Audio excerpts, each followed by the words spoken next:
when the new president came, he was thinking that we introduced a new program during the student orientation, a university convocation, which is the official opening of the new academic year and the official welcoming for the new students. And he asked if we had a university pledge that the students could recite. So we started doing some research, and apparently there's been discussions about having an honor code, which often has a pledge component, but it hadn't ever been fully developed. So the provost put together a task force sort of saying, can you look into developing a code that would have a pledge component? That was one thing. The second thing is that I personally went to a small liberal arts college in the US that had an honor code. And I really appreciated how much that shaped a sense of community. And then the third piece of that is that we're constantly trying to look at how we can enhance a sense of community among AUC, not just students, but among the whole AUC community, faculty, staff, and students. So we feel like we're in something together. So the Code of Student Conduct, we have academic integrity, we have an anti-harassment, non-discrimination policy, we have a code of ethical behavior. There's actually a number of different policies. But they're policies. And as members of the community, all of us are responsible to adhere to the policies, but we don't really think about them. And most people, unfortunately, don't think about them until it's too late. So what we wanted to do was take all of these policies and put them under the umbrella of the Honor Code to give students and faculty and staff a chance to reflect on proactive and saying, we commit to following these policies because behaving in a certain way, behaving ethically, respecting each other, showing integrity both in our social conduct and in our academic conduct defines who we are as a community. So this is not a new policy, and it doesn't have any sanctions or adjudications because those exist in the existing policies.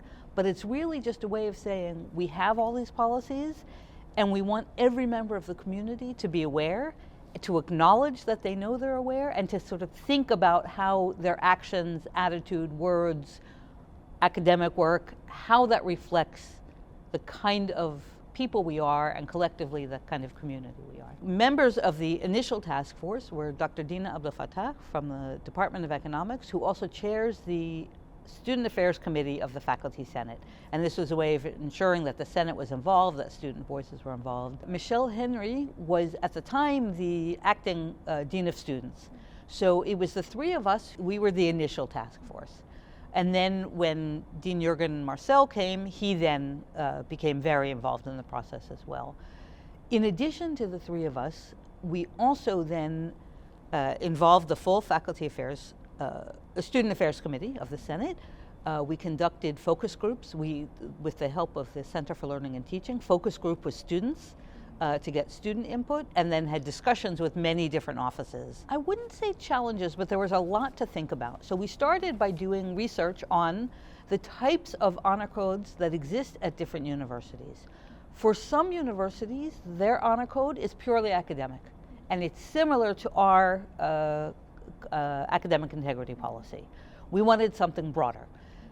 So again, we looked at a lot of different models. There was also a question initially, should this be something for students or should this be something for the whole community?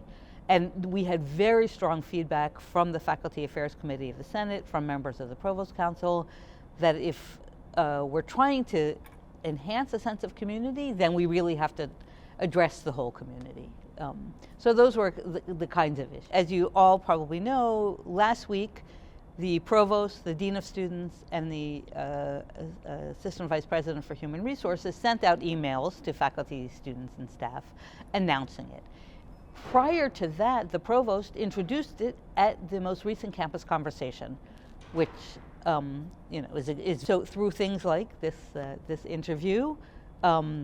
Hopefully the caravan will also be addressing it. We may put something in news at AUC, and may hopefully in the future have it be the focus of some discussion, either in a campus conversation or another town hall type event where people can reflect on what it means to them to have it here. There's not a formal plan, but we work very closely with the Academic Integrity Office, which is also part of under the Provost's office. And so what we're hoping is that in discussion with them, we'll see if there's one, greater awareness of academic integrity, and ideally a greater commitment to ensuring academic integrity in our work. I think the long-term goals are to have the pledge be embedded into the life of the community so that every student who's entering, every staff who's being hired, every faculty who's joining is aware from the beginning that this is the type of community that AUC is. And if it doesn't feel right to someone, that's probably not the ideal person who we want as part of the community, honestly. We want people who believe in this. So I think it will hopefully attract students, faculty, and staff who are committed to this. And for those of us who are already here, will really make us more aware that we're here as a part of a bigger whole. Everyone's here for their own, for their work, for their studies, for their degrees. But at the same time, we pride ourselves on being a community, not just individuals. The Center for Learning and Teaching has put out last year a statement on the use of AI. And that includes for academic integrity purposes, for faculty research or student research. So they will be the ones who are driving kind of the policies of the university with regard to AI. What we want the Honor Code to do is reinforce that. So, and it's obviously a very real issue and a very sort of central issue.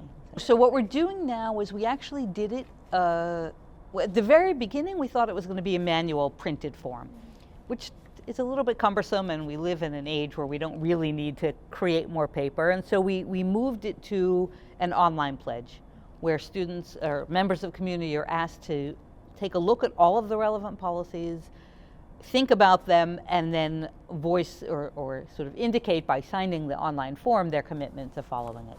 For the new students coming in, there will be an oral pledge, and we will also ask them to sort of to sign the form. So it'll be a bit of a combination moving forward.